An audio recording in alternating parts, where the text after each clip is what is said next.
it's Kathy Cassidy. I'm here to read you another chapter of Love from Lexie. This time it's quite a long chapter, so make yourself a hot drink, snuggle in and get comfy and listen.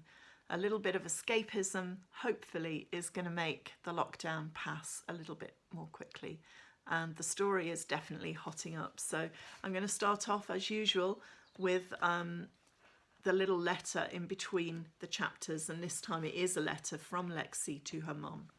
It says, "Dear Mum, look out for me on Tuesday on the local news programme. I'm going to be talking about libraries and about the band I told you about. If you see it, I hope you'll recognise me. My hair's a bit different now, but I still look kind of the same. I hate to write this, Mum, but I can't help wondering why you never came back. I felt bad for ages because you told me to stay where I was, but I couldn't. I had to move when the social services came. Obviously, I've blamed myself for years. If I'd managed to stay at the flat, would you have come back? I don't know. I used to worry you'd see me with Mandy and John and get angry that I was in a new family. So I've kept them at arm's length for all this time. And that wasn't fair. They've been so good to me, but I've always put you first, Mum, worried about what you might think. The truth is, you could still have found me easily if only you'd come looking. I don't think you did. Love from Lexie. P.S. I'm going to put this letter in the wood burner because it's not the kind of thing I'd want you to really see. If you actually could see it, that is." Okay, so chapter 22, and it's called Something Special. And it starts with a little bit, it's not quite a flashback, it's a nightmare. So, "Mum?" I reach up to tug at the duvet, trying to wake her, but she just grunts and turns over, pulling the pillow over her head. "Mum, wake up, please," I say. "I'm hungry. There's nothing in the biscuit tin. I've missed school again. I might be in trouble. I had tests today." Silence. The curtains are pulled shut against the sunshine and the room smells stale and stifling. Mum has been in bed for 3 days now. If I try to snuggle in with her, she pushes me away, and in the night I can hear her crying. She hasn't been taking her tablets. "Mum," I whimper. She struggles into a sitting position. "Get out of here, Lexie," she growls. "Give me some peace for once, please." I wake up crying, my eyes gritty with tears.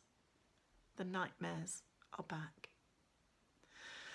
On Tuesday at 6 o'clock, Bex and I are squashed on the sofa waiting for our small screen debut. Mandy has her feet up on the coffee table. John is in the kitchen making popcorn, and Mary Shelley is sitting on my knee, nibbling apple slices and blinking at the TV. Just to add to the fun, my mobile is bleeping every few seconds with messages from the rest of the lost and found guys. "Here we go," Happy texts. "I hope Mum and Dad like the interview." "OMG, Sasha texts. "They just mentioned us in the intro. I wonder what time our segment will be on." "Wish you were here," Marley texts. "The suspense is killing me.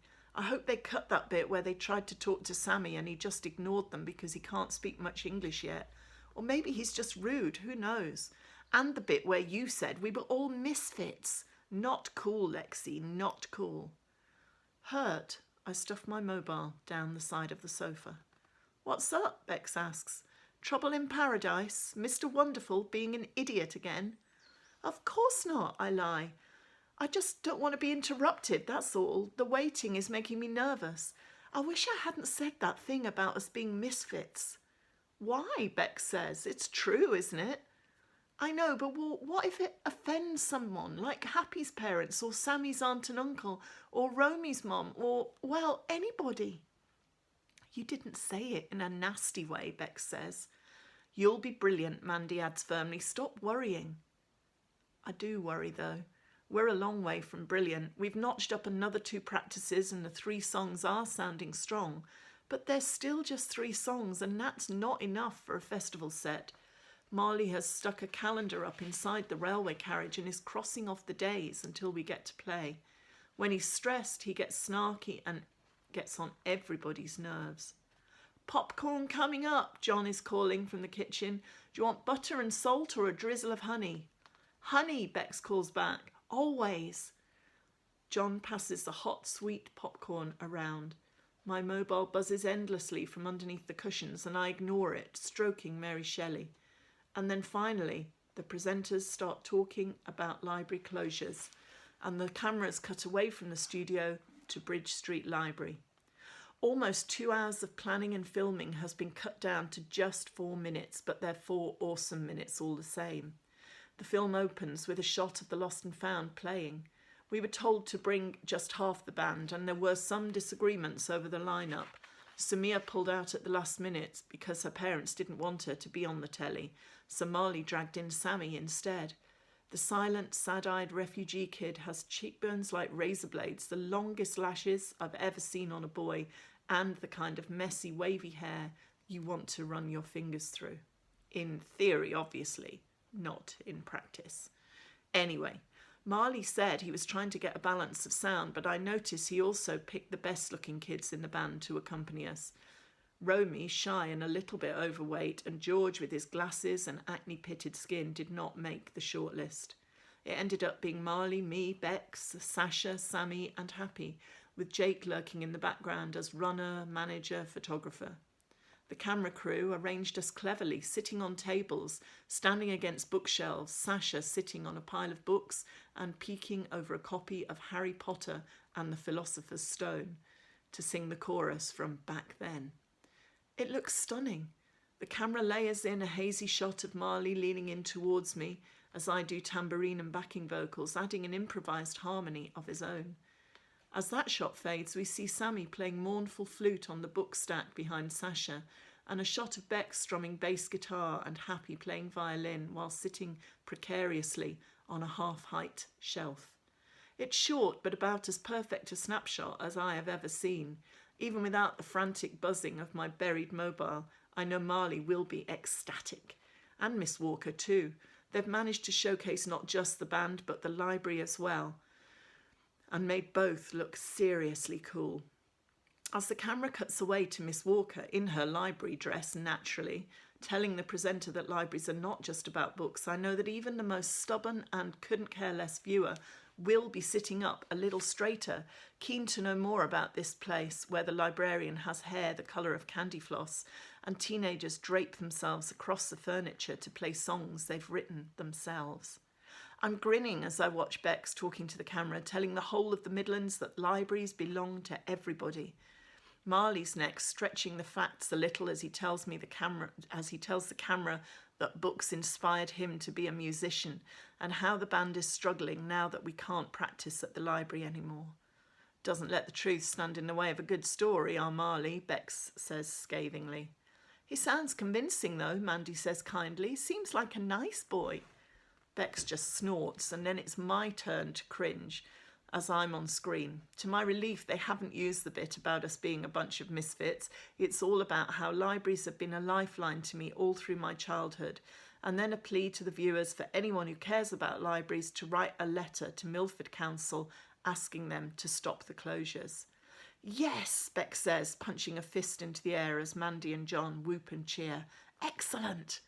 The film closes with a short interview with Louisa Winter, striking in a teal blue velvet dress, with her hair actually combed and swept into an updo without the help of paintbrushes. She is poised and confident and effortlessly clever, explaining why Milford Council should be celebrating culture, learning and creativity instead of starving it to death with endless cuts and closures. She tells viewers that her good friend, the legendary Ked Wilder, is so incensed at the threat to the library he once loved so much, he's coming to Milford to play a free concert in the park to protest the closures. Ably supported by Milford's very own teen sensations, The Lost and Found, Louisa Winter concludes, and the little film cuts briefly back to our library session before fading out to the studio. That is going to make a lot of people sit up and think, John says, passing the popcorn round again. It was really persuasive. I get the feeling those TV people liked you. Having Louisa Winter on your side is a bit of a coup too, Mandy adds. She's a sweetheart, but fierce when she wants to be. And getting Ked Wilder involved A stroke of genius. John grins. It's not just good news for the library, though. This band you're in, the Lost and Found, it's amazing. What a sound. A pity it was only half a minute's worth of music. That song was powerful. I take a soft breath in. Is it possible that out there somewhere my mum is watching? Would she recognise me and know that that song was about the two of us? Probably not. Bet a lot of parents watching that will be more supportive about the band practices now, Bex says. Now they can see just what we're doing and why it matters. It should help Happy and Romy and Samir, maybe Sammy too. Maybe, I say. I rescue the buried mobile, ignoring a dozen messages from Marley, and then call Happy and Sasha to go over it all again, tell them how brilliant they were, how exciting it is to feel we're doing something positive for the library. I'm just about to call Romy to see what she thought when the doorbell rings. I hear voices, and the next thing I know, Marley Hayes is right there in our living room, guitar slung over his shoulder, accepting compliments on his TV appearance from Mandy and John, and helping himself to popcorn. Come to play to us in person, John teases, nudging the guitar, and Marley just laughs and says he takes it everywhere with him. You weren't answering your phone, he says, so I thought I'd come over. Oh, I mislaid it, I say, then realise it's right there in my hand. And Marley can see that. I just found it this minute. Sorry. What's up, Marley? Bex wants to know. Come to tell us how good we were, or are you dragging everyone out for another practice? Just calling for Lexie, really, Marley says. I thought we could go for a walk or something, just hang out. But sure, you were good, Bex. Everyone was. Amazing. That was the best piece of publicity ever. I bet we get mobbed in school tomorrow. I think we can say we've probably got a fan base now and we haven't even played live yet. Ugh, Bex scowls. That's something to look forward to, getting mobbed by a bunch of year sevens. You are so shallow, Marley. Bex, Mandy warns, enough. Marley is a guest in our house. Not for long, if I can help it. Walk then, I prompt, tugging at his elbow. I promise Mandy and John to be back before dark and the two of us escape into the cool spring evening. It was pretty much perfect, he's saying as we walk down to the park. Shows what we can do when we try. Just wait till we get the whole of the band on TV. We'll blow them away. It did look good, I admit. I hope Romy and George didn't feel hurt that we didn't include them. Not good for the confidence. We were only allowed 6 people, he reminds me. Makes sense to pick the ones that look good, plus we had a balance, sound-wise. I guess. They cut the bit where I mentioned misfits, I say, and I didn't mean it in a bad way, Marley. I love everyone in the band. I know you do, he tells me. I shouldn't have mentioned it. I was a bit stressed out before the broadcast, but I should have known they'd do a good job. You were brilliant. We head into the park and Marley takes my hands and dances me around on the grass till I'm laughing. But there's an ache in my chest tonight and I can't stay smiling for long. Marley doesn't notice. It really worked, didn't it? The bit where I helped with the harmonies, he's saying. Maybe I could sing on some of the others too. Just backing, obviously. We do need to think about style too. We looked okay in the film because of the library setting, but a bunch of people on stage all dressed in their own stuff just looks messy. I mean, where does Romy get her clothes? They're out of the ark and not in a cool or vintage way. And Sammy with that ridiculous coat that's practically falling apart at the seams. And George, I mean, does his gran knit those cardigans? Does it matter? I ask. Of course it matters if we want to get to the top. Everything matters. Perhaps that's the problem. I don't care about getting to the top or about Romy's charity shop clothes or Sammy's coat or George's cardies. I like my friends exactly the way they are. What matters to me are things like finding my mum and turning words into music and saving Bridge Street Library, and whether the boy I'm supposed to be going out with is ever going to kiss me again. We head for the bandstand and sit on the steps like Louisa Winter did in the magazine photos I saw in that old magazine. I feel all mixed up inside, and I know that some of it's to do with Mum, and the radio and TV interviews along with that first song have dragged up hopes and memories better left alone. Last night's bad dream is like a shard of glass inside me. Some of the upset feelings are to do with Marley, though. Who do you ask about boy trouble when you don't have a mum? Not Mandy, who clearly thinks Marley is the perfect gentleman.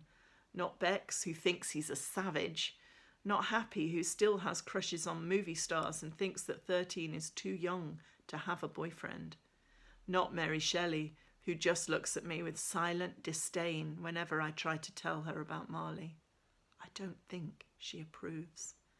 What would Mum say? That boys aren't worth it? That he's just being ultra polite and taking things slow? That this is the 21st century and a girl needs to take things into her own hands?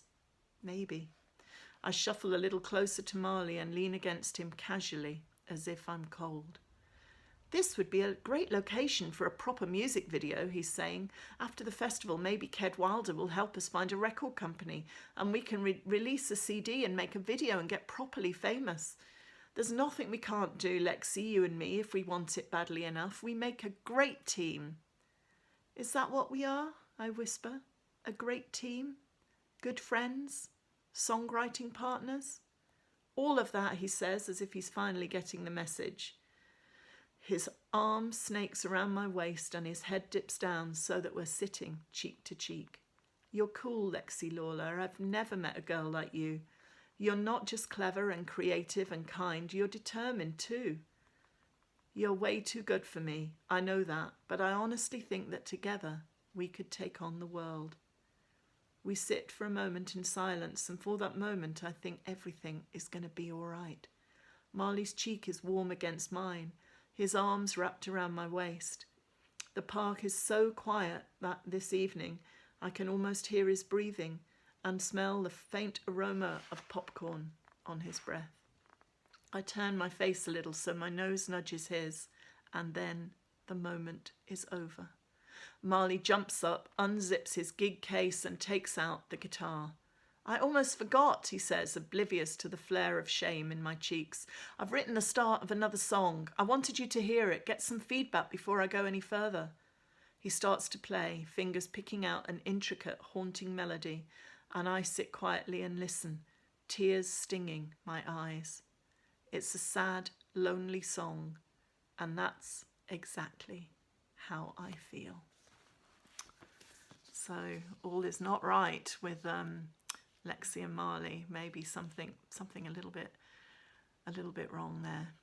And you can find out what happens next if you tune in tomorrow and listen along. Take care, all of you. Stay home, stay safe, stay well, and I'll see you soon. Thank you.